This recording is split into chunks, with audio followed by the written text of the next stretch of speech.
If there was a poster child for someone who can't stop getting in their own way, Matt Riddle would be that person. From being given the opportunity of the lifetime to form a tag team with Randy Orton, one of the most decorated superstars in WWE history, to becoming a problematic and egotistical liability and released in 2023. It's truly remarkable just how much someone can shoot themselves in the foot before a company decides enough is enough. By the time of his release, Matt Riddle became the guy that was undeniably talented, yet came with too much baggage to consider giving a second chance. From having backstage heat with many WWE stars, to unpredictable behavior, to continued substance problems and other controversies, Matt Riddle went from undeniable to undesirable quicker than we've seen most crash outs. So what happened to Matt Riddle after his departure, and why does he continue to insist on burning every bridge and closing professional wrestling doors around the world? Well, to understand this, we first need to go back to 2023 when he was released by the WWE. On September 22nd, 2023, Matt Riddle revealed his departure from the company in a tweet stating, "Just wanted to inform everyone that I'm no longer with WWE.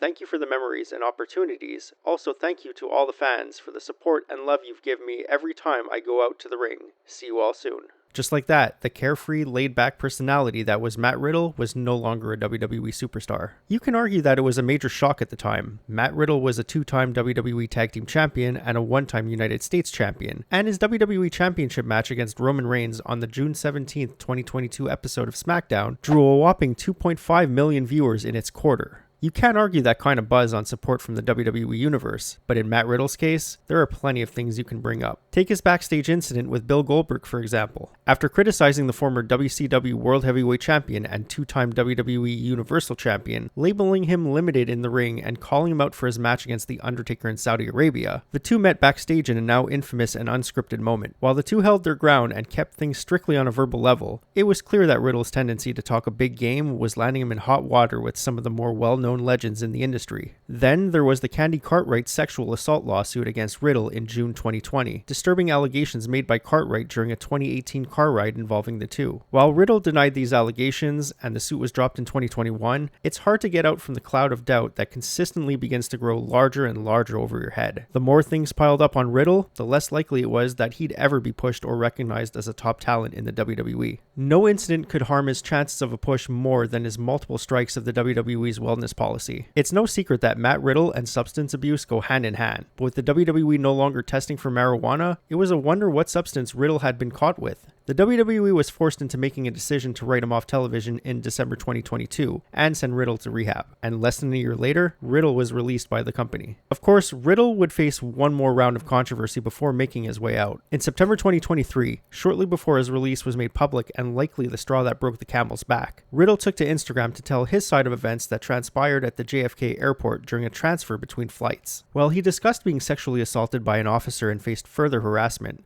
an authority figure involved had brought up Riddle being heavily intoxicated and on a substance, while also being loud and belligerent, two factors that Riddle failed to bring up during his recounting of the story. It felt like no matter what the WWE tried to do to salvage Riddle's tenure in the company, the controversies quickly stockpiling paired with his inability to get over without Randy Orton by his side left the company no choice but to let him go. But that's not the end of the story, because wherever Matt Riddle went, so too did a microphone to get his thoughts on anything or anyone, and Riddle is never one to pass up the chance to let everyone know how he feels. On the YouTube show Going Ringside for a local news station, News4JAX, Riddle was interviewed and asked who was the hardest wrestler to work with. Riddle mentioned Sheamus in the ring, as he was easy to work with but hit hard, and then brought up Sami Zayn and Kevin Owens as two people who were difficult to work with outside the ring. When I think about who's harder to maybe work with, I would have to say Sami Zayn or Kevin Owens, because it's hard to put a complete sentence together with those guys, if you know what I'm saying. In response, Kevin Owens fired back, stating, "It's funny coming from him.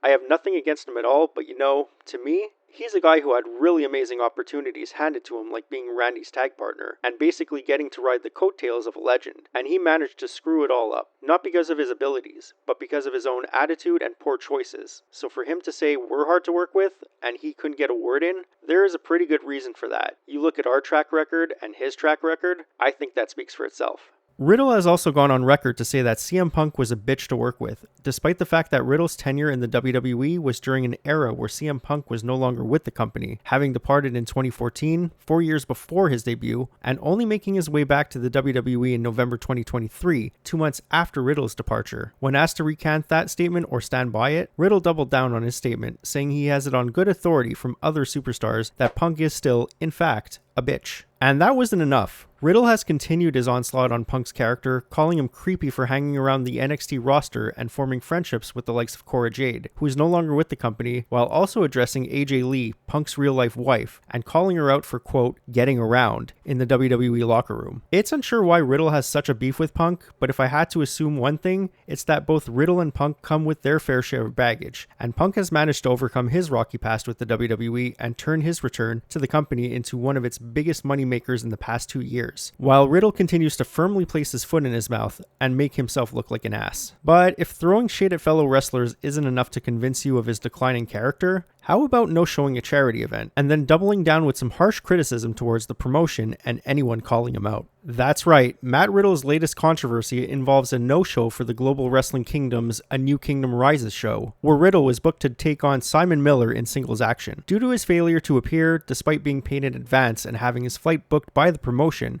Global Wrestling Kingdom was forced to deter and go with Grado as a replacement, a decision that pleased the crowd tenfold. In a video posted to X, Riddle called out GWK for their lack of disclosure on Riddle's role over the weekend in London, stating, "I'm going to make this quick. GWK, the reason I didn't go is because you booked me a flight for Thursday for a show that was happening Sunday, and you said you were booking me meet and greets, other matches, and appearances. You did none of that. I had nothing scheduled, and I was going to sit in a hotel room for 2 days in London. I told you multiple times I can't do that or wouldn't do that, and I got work for Friday, and Saturday, and Thursday. I worked Thursday, Friday, Saturday, and I told you I'd fly to London Saturday evening. You said you'd pay for it. I go, no, you pay for it. Take it out of my pay, whatever. You guys refused, so I flew to Miami and wrestled there. I never said I wouldn't pay you guys back. That's a lie. Also, this show wasn't a charity event. That's a lie. That was a last-second change. You also booked me the worst flight in history, bro. Middle seat, no meal, no checked bag. GWK, this is probably your last run." It's hard to side with Riddle in this situation, knowing that he could have still made the event on Sunday, despite working Thursday, Friday, and Saturday leading up to the show. The truth lies in Riddle saying he didn't want to do that, and as a result, he didn't show up. This is evident from GWK's response, where they outright dispute Riddle's claims. "We have not made any public statement on this unfortunate situation, but we think it's important to set the record clear on Mr. Riddle's claims. His flights were booked and approved by his manager back in April. No issue was raised at the time. We originally planned to coincide his appearance with some seminars, but his manager asked if we could share his weekend with a promoter in Paris instead, who wanted to book him on the Saturday, which we agreed to. Unfortunately, they decided that they couldn't work with him.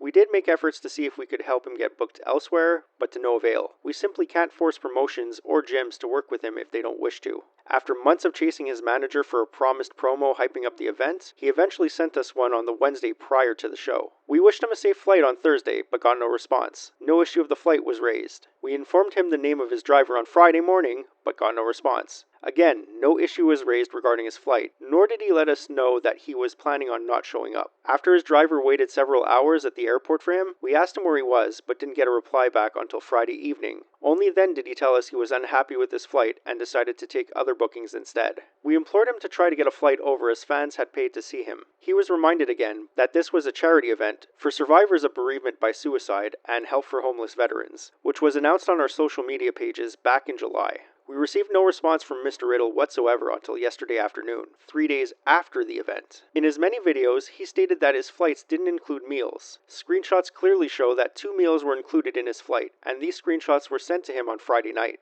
No seats were allocated because this is done once you check in online, which Mr. Riddle hadn't done. Any issues with luggage could have been quickly sorted out by a quick message or phone call. It is incredibly disappointing that this happened, but we would like to focus on the positive and heap massive praise on all the talent and fans who showed up on Sunday. All the fans and talent backstage were incredibly positive, and the reaction of the crowd when Grado's music hit nearly knocked us out of our chairs. Grado truly is the man." Now, the screenshots clearly show Riddle had a round-trip flight booked for him, including meals, carry-on baggage, and priority check-in, and GWK indicate that their event was listed for charity as of July, a full 2 months before the show took place. And before moving on to Riddle's second video, I just feel the need to say it's so great to see Grado back in action. The guy is an absolute legend for taking the spot left by Riddle on such short notice, and the reactions he gets from crowds is always a fun sight to see. But back on track, Riddle posted a second video just half an hour after his first one, this time aiming his frustration at the reaction by fans and seemingly burning every possible bridge that may have still been open to working with him. Riddle stated, "You know, I can explain everything in great detail, I'm not lying, but I really don't give a fuck anymore. Most of you motherfuckers are dumb fucking cunt. Just like when you believe that Me Too bullshit, all that other fucking garbage. You guys are all fucking dumb.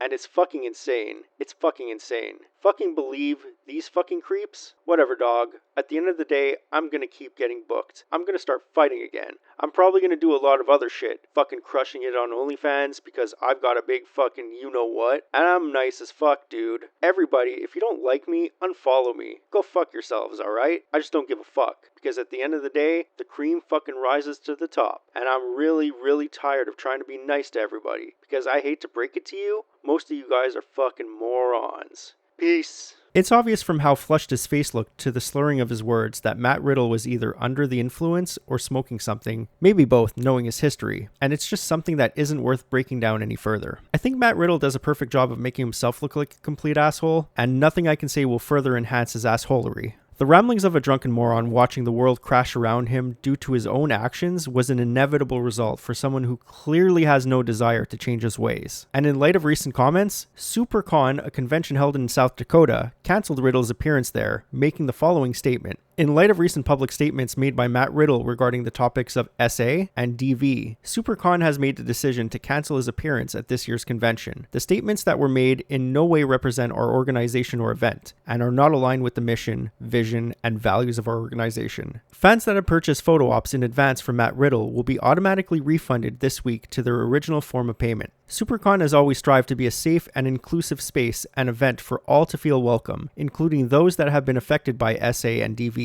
This is why we, along with New Sound Wrestling, will be donating 10% of the proceeds from all Supermania tickets sold to the Compass Center to support the work they do in our community for survivors and victims. And while nothing else of sorts has been announced yet, you can expect more conventions and promotions to follow suit as Matt Riddle continues to set any bridge available to him ablaze. As always, if you like this video, click like, and if you really liked it, hit subscribe, and be sure to check off that bell to receive all notifications on future videos. This is Sean signing off, reminding you that no matter what you do in life, be yourself, believe in yourself, and above all else, stay persistent.